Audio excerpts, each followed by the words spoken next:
अस्सलाम वालेकुम 9th class. उम्मीद है कि आप सारे बच्चे ठीक ठाक होंगे। तो लास्ट टाइम बच्चों हम लोगों ने ना परसेंटेज और कंसंट्रेशन जो हैं उन पे डिस्कशन की थी। उसमें हमने कंसंट्रेशन की डेफिनेशन पढ़ी थी और कंसंट्रेशन को बयान करने की जो डिफरेंट यूनिट्स हैं, mass by mass, mass by volume, volume by volume, volume by mass, वो बेटा 4 किस्म के हमने जो है वो कंसंट्रेशन यूनिट्स जो है उनको डिस्कस किया था। एक सेंटेंस याद कर लेने से ना वो आप चारों के चारों जो हैं डेफिनेशंस को बना सकते हैं। मैं यहाँ पर फॉर्मूला कोट करता हूँ, मैं यहाँ पर परसेंटेज का एक फॉर्मूला कोट करता हूँ और लास्ट लेक्चर में लेक्चर नंबर 7 में भी हमने डिस्कस किया था कि उसी फॉर्मूले को अगर आप थोड़ा सा मॉडिफाई कर देना तो आप अपने चारों के चारों जो परसेंटेज के यूनिट्स हैं उनको फाइंड कर सकते हैं। परसेंटेज जो है वो हमेशा 100 में से फाइंड की जाती थी और उसका हमने एक फॉर्मूला जो है वो डिस्कस किया था। परसेंटेज कंसंट्रेशन अगर फाइंड करनी हो तो हम लिखते थे अमाउंट ऑफ सल्यूट, सल्यूट की amount divided by amount of solution, amount of solute, amount of solution multiply by 100। ये बेटा वो फॉर्मूला था। आप इसी फॉर्मूले को यूज करके चारों डिफरेंट परसेंटेज के यूनिट्स फाइंड कर सकते थे। ये मैंने एक जर्नल फॉर्मूला देखे हैं, देखें मैंने यहाँ पे कोई mass by mass, mass by volume नहीं लिखा। अगर मैं लिखूं मैस बाय मैस परसेंटेज, ये देखें मैस बाय मैस परसेंटेज, तो मैं क्या करूंगा, मैं यहां लिखूंगा grams of solute over grams of solution. मैंने सॉल्यूशन और सल्यूट दोनों को ग्राम्स में लिख दिया। तो अब ये मेरे पास जो परसेंटेज बनेगी that is mass by mass multiply with 100 कर देंगे। क्लियर, शाबाश। अगर बेटा मैं इसको लिख दूं मैस बाय मैस नहीं है, this is mass by volume percentage, तो हम इसको कैसे लिख सकते हैं? आप देखते हैं ग्राम्स ऑफ सल्यूट तो वैसे का वैसे रहेगा, लेकिन यहाँ पर अब नीचे चूंकि वॉल्यूम है तो सेंटीमीटर क्यूब ऑफ सॉल्यूशन आ जाएगा, सॉल्यूशन के सेंटीमीटर क्यूब आ जाएंगे, मल्टीप्लाई बाय 100 आ जाएगा। अगर मैं लिखता वॉल्यूम बाय वॉल्यूम परसेंटेज तो यू नो दैट सॉल्यूट का भी वॉल्यूम है, सॉल्यूशन का भी वॉल्यूम है, तो हम इसको यूं लिख सकते हैं centimetre cube of solute, solute के सेंटीमीटर क्यूब, नीचे लिख देंगे centimetre cube of solution multiply by 100, और लास्ट वाला बेटा यूनिट था हमारा volume by mass percentage. Volume by mass percentage कैसे निकलती है? सेंटीमीटर क्यूब ऑफ सल्यूट ऊपर आ जाएगा और ग्राम्स ऑफ सॉल्यूशन नीचे आ जाएंगे, मल्टीप्लाई बाय 100। ये बात है कल की, ये बात हम डिस्कस कर चुके हैं, ये बात हम बेटा पढ़ चुके हैं। आज हमने इसको रिकॉल किया है कि हम देखें तो जर्नल फॉर्मूले से ये 4 फॉर्मूलाज बना सकते हैं। ठीक है, हमारा आज का जो सवाल है, आज का जो टॉपिक है that is example 6.1। Example number 6.1 it is the part of our smart syllabus, ये हमारे स्मार्ट सिलेबस का पार्ट है। और दूसरा हम जो टॉपिक डिस्कस करेंगे दैट इज मोलैरिटी। तो मैं यहाँ पर पहले एग्जाम्पल 6.1 जो है उसको सॉल्व करने लगा हूँ। एग्जाम्पल 6.1 में क्या लिखता है? एग्जाम्पल 6.1 में उसने लिखता है 5 centimetre cube of acetone, 5 centimetre cube acetone है that is dissolve in 90 centimetre cube of water. 5 centimetre cube acetone, 5 centimetre cube acetone dissolve हो गया है in 90 centimetre cube of water, पानी का 90 सेंटीमीटर क्यूब है। Find volume by volume percentage. अच्छा, उसने हमें खुद ही हिंट दे दिया है, खुद ही उसने हमें क्लू दे दिया है फाइंड वॉल्यूम बाय वॉल्यूम। तो आपने तो जस्ट फॉर्मूला पुट करना है और अपना आंसर निकाल लेना है। फॉर्मूला हम प्लान तरीके से चलेंगे, हम पहले लिखेंगे डाटा, आप इसमें देखें तो आपको वॉल्यूम ऑफ सल्यूट दिया हुआ है। कोई बच्चा गेस करे और बताए सोच के कि इसमें सल्यूट कौन सा है, क्या एसीटोन सल्यूट है या वाटर सल्यूट है? मुझे वाटर लग रहा है। सही लग रहा है कि गलत लग रहा है? बच्चों, जो चीज़ मिकदार में कम होती है वो सल्यूट होती है। तो एसीटोन देखा जाए तो ये मिकदार में कम है, कंसंट्रेशन में कम है। This is the solute. The mass of solute या वॉल्यूम ऑफ सल्यूट है वो है हमारे पास 5 सेंटीमीटर क्यूब। 5 सेंटीमीटर क्यूब हमारे पास सल्यूट आ गया। दूसरा है हमारे पास वॉल्यूम ऑफ सॉल्यूशन। क्या हमें वॉल्यूम ऑफ सॉल्यूशन दिया हुआ है? नहीं दिया हुआ। हमें लास्ट में 90 सेंटीमीटर क्यूब ऑफ वाटर पता है, ये तो सॉल्वेंट है। तो मैं यहाँ पे लिख देता हूँ वॉल्यूम ऑफ सॉल्वेंट। सॉल्वेंट का वॉल्यूम कितना है? सॉल्वेंट का वॉल्यूम 90 सेंटीमीटर क्यूब। हमने जो फॉर्मूला पुट करना है उसमें जो वैल्यूज लगानी है उसमें तो सॉल्यूशन होता है। ये तो डाटा नामुकम्मल है, हमारे पास तो न्यूमेरिकल कंप्लीट करने के लिए डाटा नहीं है, हमारे पास वॉल्यूम ऑफ सॉल्यूशन नहीं है। लेकिन हम ये तो जानते हैं कि सॉल्यूशन जो होता है वो सॉल्यूट और सॉल्वेंट दोनों के मिलने से बनता है। तो हमारे पास जो सॉल्यूट है वो 5 है, 5 सेंटीमीटर क्यूब है। सॉल्वेंट जो है वो 90 सेंटीमीटर क्यूब है। दोनों को मिलाने से 95 सेंटीमीटर क्यूब बन जाएगा। हमारा जो सॉल्यूशन होगा दैट इज 95 सेंटीमीटर क्यूब। जो चीज़ हमें नहीं मालूम थी हमने वो भी फाइंड कर ली है। हमने चूंकि सॉल्यूशन पुट करना था तो सॉल्यूशन जो है वो तो सॉल्यूट और सॉल्वेंट दोनों के मिलने से वजूद में आता है। हमने दोनों को ऐड कर दिया, 95 हमारा सॉल्यूशन भी आ गया। अब हम volume by volume percentage find करेंगे। वॉल्यूम बाय वॉल्यूम परसेंटेज का फॉर्मूला, ये मैंने चारों फॉर्मूलाज जो हैं बोर्ड पे लिखे हुए हैं। इसमें volume of solute divided by volume of solution multiply by 100, ये फॉर्मूला नंबर 3, ये वाला फॉर्मूला लगेगा। हम यहाँ पर लिख सकते हैं volume of solute over volume of solution multiply by 100। Solute कितना है जी? सल्यूट कितना है?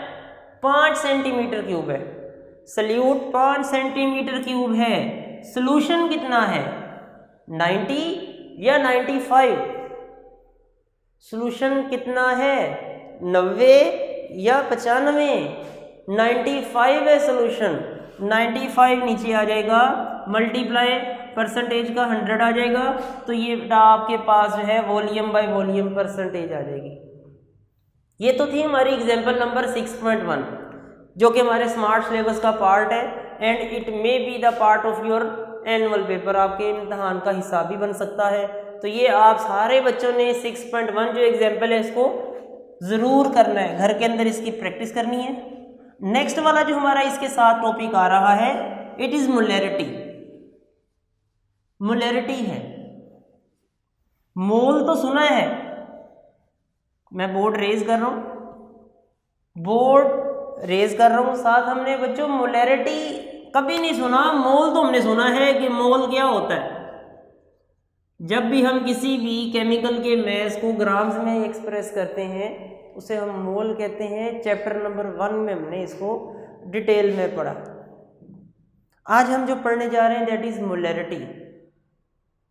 मोलैरिटी जो है ये केमिस्ट्री की जो लैब्स हैं उनके अंदर बहुत ज़्यादा इस्तेमाल किया जाने वाला यूनिट है, स्पेशली उस वक्त जब हम सॉल्यूशंस को प्रिपेयर कर रहे होते हैं, जब हम मुख्तलिफ़ किस्म के केमिकल्स की कंसंट्रेशंस जो हैं उन्हें कंट्रोल कर रहे होते हैं, उन्हें बना रहे होते हैं। अलाइड केमिस्ट्री के अंदर इस्तेमाल किया जाने वाला 12 यूनिट जो है दैट इज़ मोलैरिटी। ये है क्या? जब भी हम किसी सॉल्यूशन की बात करते हैं, फॉर एग्जांपल हम कहते हैं कि एक डिल्यूट सॉल्यूशन है, तो फ़ौरन से माइंड में आ जाता है कि सर इसमें सल्यूट की मिकदार कम होगी। ऐसा सॉल्यूशन जिसमें सल्यूट कम होता है उसे हम डिल्यूट बोलते हैं। और solution having relatively larger concentration of solute, जिसमें सल्यूट की मिकदार ज़्यादा होती है, कल हम डिस्कस कर रहे थे, that is called concentrated solution. ज़्यादा स्ट्रेंथ वाला सॉल्यूशन कौन सा होगा? ज़्यादा स्ट्रेंथ से मुराद है जिसमें सल्यूट ज़्यादा है। ज़्यादा ताकत वाले सॉल्यूशन का मतलब है जिसका वॉल्यूम ज़्यादा है वो नहीं, ज़्यादा स्ट्रेंथ वाले सॉल्यूशन का मतलब जिसमें सल्यूट की मिकदार ज़्यादा है, उसे हम मोस्टली जो है स्ट्रेंथ सॉल्यूशन बोलते हैं। उसकी ताकत ज़्यादा होती है, उसे हम कहते हैं, इनफॉर्मल सा वर्ड है, उसकी स्ट्रेंथ ज़्यादा है, उसकी ताकत ज़्यादा है, मतलब उसमें सल्यूट ज़्यादा है, उसमें सल्यूट के मोल्स ज़्यादा है। जब हम 1 लीटर सॉल्यूशन की बात करते हैं, 1 decimetre cube volume of a solution की बात करते हैं, तो उसमें जितने मोल्स सल्यूट के होते हैं उन नंबर ऑफ मोल्स को उसकी मोलैरिटी कहा जाता है। सिंपल अगर हम एक सेंटेंस के अंदर डिफाइन करें, मैं यहाँ पिक्चर भी बनाता हूँ कि आपके पास 1 डेसीमीटर क्यूब सॉल्यूशन है, आपके पास एक बीकर है, उस बीकर के अंदर 1 decimetre cube solution volume, 1 decimetre cube जो है ये सॉल्यूशन का वॉल्यूम है, और उस सॉल्यूशन के अंदर जो सल्यूट के मोल्स होंगे, सल्यूट के नंबर ऑफ मोल्स, उन नंबर ऑफ मोल्स को उसकी मोलैरिटी कहते हैं। एक सॉल्यूशन है, उस सॉल्यूशन में बिलफर्ज 1 मोल हमने नमक ऐड किया, 1 मोल NaCl खाने वाला नमक, सोडियम क्लोराइड हमने उसमें ऐड किया, तो उस सॉल्यूशन की मोलैरिटी 1 हो जाएगी। एक ऐसा सॉल्यूशन जिसमें हमने 3 मोल्स शुगर ऐड कर दी है, 3 मोल ग्लूकोज ऐड कर दी है, तो उस सॉल्यूशन की मोलैरिटी कितनी हो जाएगी बच्चों? 3 हो जाएगी। नहीं समझे बात को? फिर से कर लेते बच्चों। सिंपल सेंटेंस है, number of moles of solute, solute के वो moles dissolve in 1 decimetre cube of a solution, जो किसी सॉल्यूशन के 1 डेसीमीटर क्यूब में डिसॉल्व हो चुके हैं, these are called its molarity. मैं यहाँ पर इन्वर्टेड कोमास में एग्जाम्पल लिख रहा हूँ, number of moles of solute, number of moles of solute, solute के वो मोल्स डिसॉल्व, जो डिसॉल्व हो चुके हैं इन किसमें? 1 डेसीमीटर क्यूब ऑफ सॉल्यूशन, किसी भी सॉल्यूशन के 1 डेसीमीटर क्यूब में। मोलैरिटी जितनी ज़्यादा होगी उतनी ही सॉल्यूशन की स्ट्रेंथ ज़्यादा होगी। Strength is directly proportional to molarity. अगर एक सॉल्यूशन 1 मोलर है तो उसकी ताकत कम होगी, अगर एक सॉल्यूशन 2 मोलर है या 3 मोलर है तो उनकी मोलैरिटी चूँकि ज़्यादा है तो उनकी स्ट्रेंथ भी ज़्यादा होगी। जितना ज़्यादा मोलर सॉल्यूशन बढ़ता जाएगा वैसे वैसे सॉल्यूशन कॉन्सेंट्रेटेड होता जाएगा, विस्कस होता जाएगा, गाढ़ा होता जाएगा, ताकतवर होता चला जाएगा। जितने ज़्यादा सॉल्यूशंस की मोलैरिटी होगी, जितने ज़्यादा सॉल्यूशन के अंदर मोल्स होंगे किसी भी सॉल्यूट के, उसकी स्ट्रेंथ उतनी ही ज़्यादा होगी। मोलैरिटी जो है it is directly proportional to strength. Molarity का जो सिंबल है that is capital M। Molarity को कैपिटल M से शो किया जाता है, और मोलैरिटी का जो फॉर्मूला है वो क्या है? M stand for molarity is equal two moles of solute divided by volume of a solution, volume of solution in decimetre cube, volume of solution in decimetre cube. ये मोलैरिटी का formula है। Molarity का formula number of moles of solute over volume of a solution in decimetre cube. मैं इस फॉर्मूले को expand करने लगा हूँ, मैं इस फॉर्मूले को थोड़ा सा मज़ीद ओपन करके लिखने लगा हूँ, और एग्जाम्पल नंबर 6.1 बोर्ड से इरेज कर रहा हूँ। आप इस फॉर्मूले को यूं भी तो लिख सकते हैं, मोल्स का फॉर्मूला होता है मैस ओवर मोलर मैस,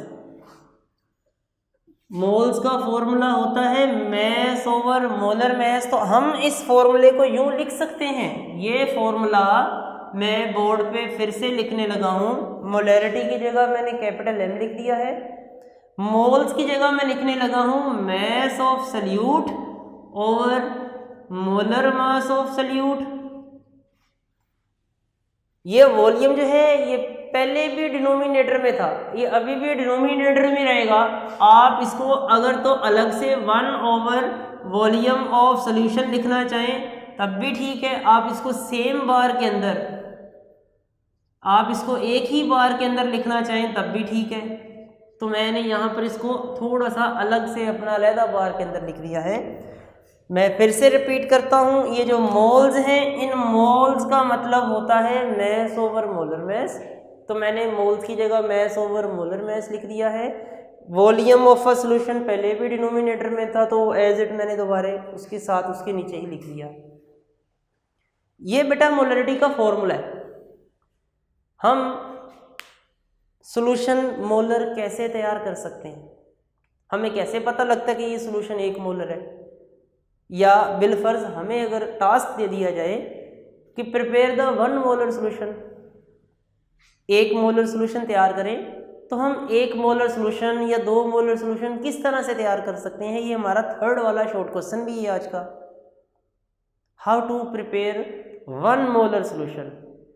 उससे पहले हमें इस बात पे ग्रिप हो जानी चाहिए कि 1 मोलर सॉल्यूशन होता क्या है। 1 मोलर सॉल्यूशन ऐसे सॉल्यूशन को बोलेंगे जिसके 1 लीटर में सल्यूट 1 मोल हो। अगर तो 1 लीटर सॉल्यूशन के अंदर 1 मोल सल्यूट का होगा, that is called 1 molar. 1 molar solution कैसे तैयार किया जाता है, सिंपल 1 मोल सल्यूट लें, 1 मोल सल्यूट लें और उसे किसी भी बीकर में ऐड कर दें, किसी भी बीकर में डाल दें, बकिया उसमें सॉल्वेंट डाल दें। वो सॉल्वेंट, जिस सॉल्वेंट में वो सल्यूट इजीली डिसॉल्व हो जाता है, और टोटल वॉल्यूम 1 लीटर कर लें, तो वो जो सॉल्यूशन है वो 1 मोलर तैयार हो जाएगा। मैं यहाँ पर फ्लो चार्ट की मदद से अपनी बात को जाहिर करने लगा हूँ। सवाल है हाउ टू प्रिपेयर, कैसे प्रिपेयर किया जाए 1 मोलर सॉल्यूशन।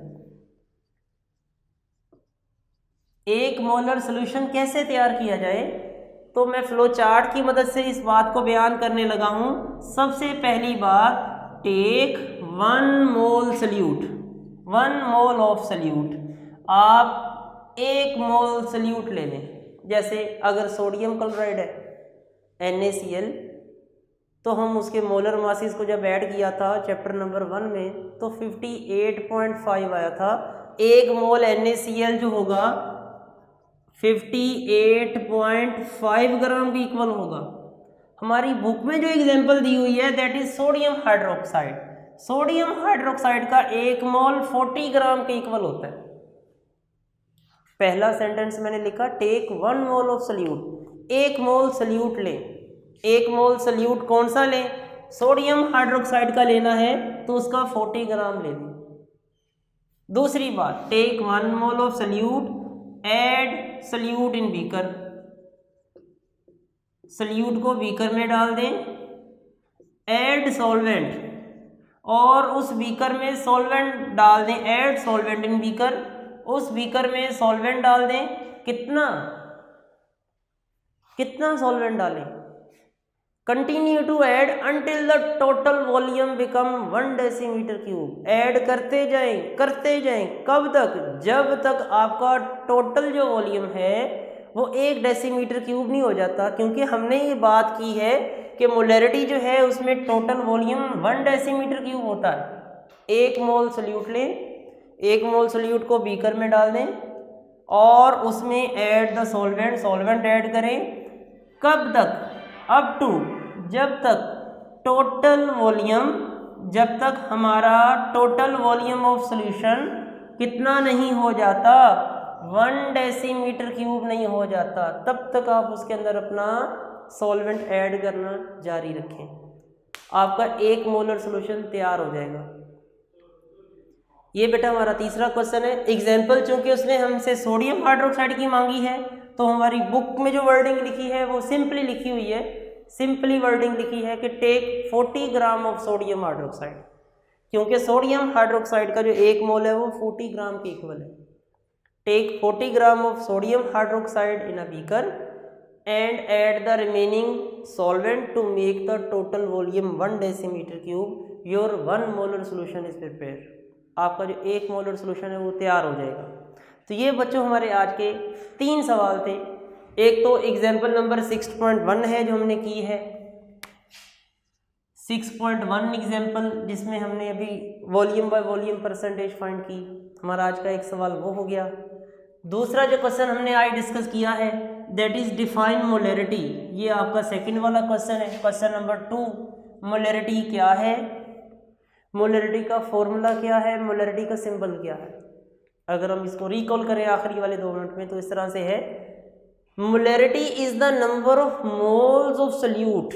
सल्यूट के वो मोल्स जो 1 डेसीमीटर क्यूब ऑफ सोल्यूशन के अंदर डिसोल्व हैं, that is called its molarity. Number of moles of salute dissolve in 1 decimeter cube of a solution. Molarity is represented by M, capital M। Molarity की जो अलामत है उसका जो सिंबल है वो कैपिटल M है। और मोलैरिटी डायरेक्टली प्रोपोर्शनल है किसी भी सॉल्यूशन की स्ट्रेंथ के। जितने ज़्यादा मोलर सॉल्यूशन होंगे उसमें उतना ही ज़्यादा सल्यूट होगा और वो सॉल्यूशन उतना ही ज़्यादा कॉन्सेंट्रेटेड होगा, उसकी स्ट्रेंथ उतनी ही ज़्यादा होगी। तो हम कह सकते हैं molarity is directly proportional to strength of a solution. Formula यहाँ पे आपके सामने लिखा हुआ है, moles of a solute divided by volume of a solution. इसी मोल्स को मैंने ओपन कर दिया है। मोल्स का formula mass over molar mass है, वो लिखता है। वॉल्यूम पहले से भी डिनोमिनेटर में था, अभी भी वो देखें डिनोमिनेटर में है। तो ये आपका फॉर्मूला। क्वेश्चन नंबर 2 तैयार हो गया। Define molarity, write its symbol, give, write its formula. तीसरा सवाल, how to prepare 1 molar solution. 1 molar solution कैसे तैयार किया जाता है। तो उम्मीद है कि बच्चों आप सारे बच्चों को ये वाले तीनों क्वेश्चन समझ आ गए होंगे। फिर भी इसके हवाले से कोई भी मसला है मोलैरिटी के कॉन्सेप्ट के हवाले से तो आप सारे बच्चे अपना मैसेज जो है वो अपने ग्रुप में सेंड करें, तो इंशाल्लाह आपकी रहनुमाई इसमें भी की जाएगी। नेक्स्ट में हम इंशाल्लाह सोल्यूशन ऑफ डिल्यूशन जो है उसका टॉपिक स्टार्ट करेंगे। तब तक के लिए अल्लाह हाफिज़।